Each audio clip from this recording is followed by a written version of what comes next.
Classificação indicativa. Livre para todos os públicos.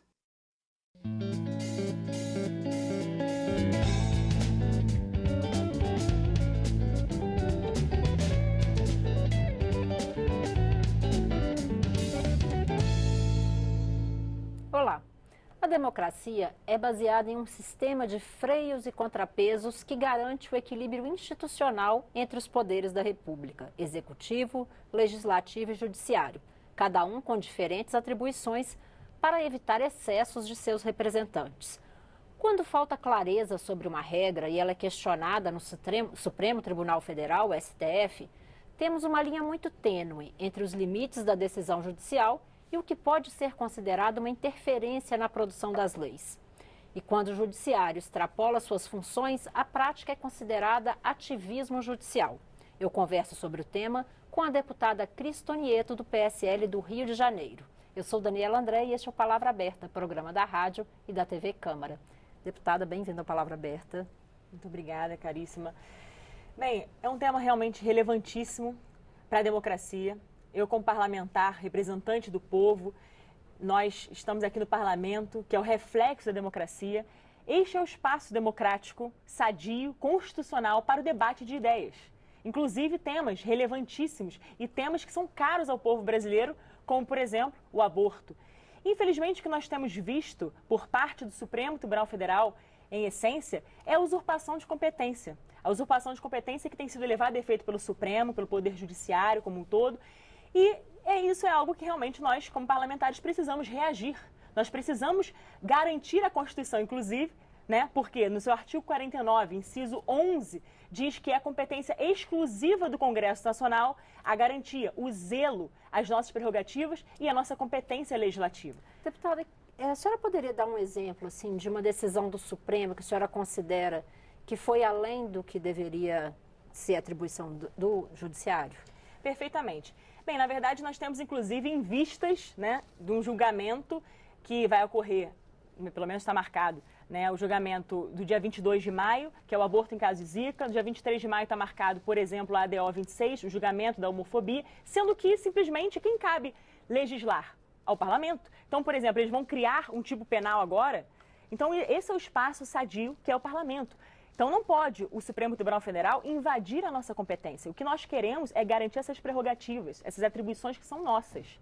Então, nós fizemos, sim, um manifesto que conta com a assinatura de mais de 100 parlamentares com esse objetivo de garantir a ordem constitucional e jurídica em prol da própria democracia.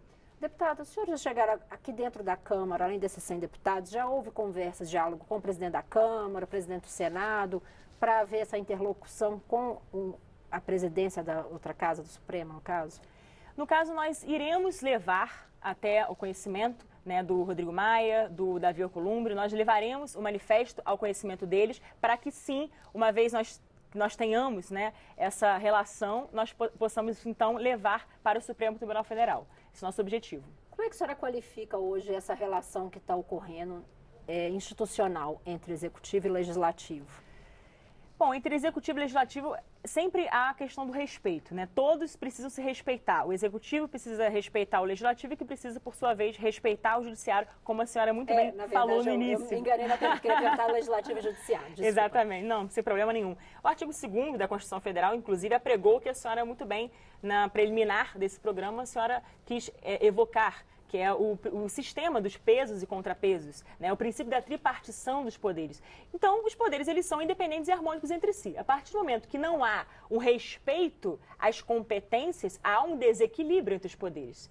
E o desequilíbrio dos poderes causa uma crise institucional que reflete diretamente numa crise democrática. E é isso que nós temos que fazer para garantir a nossa competência legislativa. E nós queremos, sim, como representante do povo, evidentemente, o povo brasileiro tem acompanhado, né, nas redes sociais e também, evidentemente, na TV Câmara, nossas atividades parlamentares e também acompanha o que está acontecendo no Supremo Tribunal Federal, o ativismo judicial, né, que é algo grave, que é um atentado, inclusive, à Constituição Federal, sendo que eles deveriam ser os primeiros guardiões. Então, o que nós queremos aqui é algo simples. Nós queremos a devolução da matéria concernente ao parlamento. É somente isso que nós desejamos.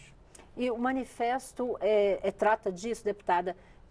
Quais expectativas assim, em termos de prazo, de solução dessa diferença aí de interpretação? Bem, honestamente, nós temos aqui o manifesto, inclusive faço questão de mostrá-los, está aqui, conta com a assinatura, como eu disse, né, de mais de 100 parlamentares, e o que nós pretendemos? Né, nós pretendemos levar ao conhecimento, ou melhor, levar ao Supremo Tribunal Federal, na pessoa do presidente, né, do Supremo, que é o ministro Dias Toffoli, e nós queremos, então, que ele, se assim for conveniente, aliás, conveniente eu sei que é, porque é uma invasão de competência, nós queremos que ele retire de pauta, por exemplo, as matérias que são da competência do Legislativo. Então, dia 22 de maio, com o aborto e caso de Zika, essa matéria deveria estar sendo discutida aqui, e na verdade sempre foi discutida aqui. O aborto sempre houve aqui no parlamento discussões, tem projetos que inclusive foram sepultados nessa casa, porque o povo brasileiro é majoritariamente contra o aborto. Então, se alguém tem que discutir essa matéria, é o parlamento. O parlamento, até porque é uma razão muito simples, o aborto é tema para o legislativo. Né? A questão da criminalização da homofobia, a DO 26, como eu havia dito, né? Esse é um tema para o legislativo, não é um tema para o judiciário. Então, o que a gente quer é isso, que eles devolvam essa matéria para nós. Deputado, alguns analistas atribuem parte desse ativismo judicial à demora nas decisões aqui dentro do Congresso. A senhora acha que dá para trazer esses temas de volta à Câmara e ter mais agilidade nesse trabalho legislativo? Com certeza, só que, sinceramente, sobretudo em relação ao tema do aborto, eu posso garantir que nunca houve mora do parlamento. Existe, por exemplo, tramitando perante o Supremo Tribunal Federal a DPF 442, que visa a descriminalização do aborto até a 12ª semana de gestação. Existe a ADIM 5581, que é essa que está marcado o julgamento para o dia 22 de maio, né? E outros casos, né? Só que isso está tramitando perante o Supremo. O que acontece?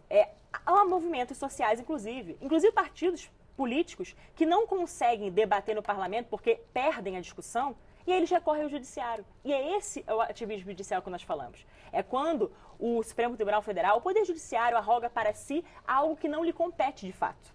Eu sei que, de fato, uma vez eles provocados, eles precisam julgar. Mas uma vez tendo uma matéria do parlamento, por que não a devolução da matéria para o parlamento e assim oportunizar que nós discutamos aqui, que já está havendo, inclusive, a discussão. Amanhã eu até faço um questionamento, né? Aliás, questionamento não, faço uma comunicação, perdão, que no dia 25 de abril vai haver justamente o seminário lá no âmbito do Senado sobre o aborto e caso de Zika. Então a gente está discutindo no parlamento, a gente acolhe o apelo popular, a gente absorve as demandas populares. E o povo brasileiro, ele de fato não quer o aborto. Agora, deputada, a senhora falou um pouquinho aí quando partidos ou outros deputados, senadores vão à justiça. Isso também não acaba acontecendo, a judicialização da política, isso não acaba ajudando aí nessa confusão? Às vezes existe uma decisão aqui que é questionada por partidos no Supremo e acaba dando margem a esse ativismo? Sem dúvida existe a judicialização. Sem dúvida, muitas pessoas que não conseguem determinada circunstância, né, acabam recorrendo ao judiciário, promovendo essa judicialização. Então, eu acho que pode dar margem, sim, mas eu acho também que tem que haver um respeito. Tem que haver um respeito à ordem constitucional. É uma garantia da Constituição Federal. Né? Então, nós aqui estamos, claro, o Supremo está lá como guardião da Constituição, pelo menos deveria ser, e nós estamos aqui para quê? Para legislar, elaborar leis e para fiscalizar, mas também somos, sim, aqueles que devem observar a legislação infraconstitucional, observar tudo à luz da Carta Magna. Então, acho que tem que haver um respeito entre os poderes. Não pode haver nenhum tipo de excesso, porque o excesso é danoso. Obrigada, deputada. Imagina, eu que Espero agradeço. que a senhora retorne a palavra aberta para falar sobre o andamento aí dessa discussão. Imagina, muito obrigada, querida. Palavra aberta termina aqui. Eu sou Daniela André e conversei com a deputada Cris Tonieto, do PSL do Rio de Janeiro. Esta é uma produção da Rádio Câmara e da TV Câmara. Para rever esta ou outras entrevistas, vá à nossa página na internet. O endereço é câmara.leg.br/palavra aberta. Obrigada pela audiência. Até mais.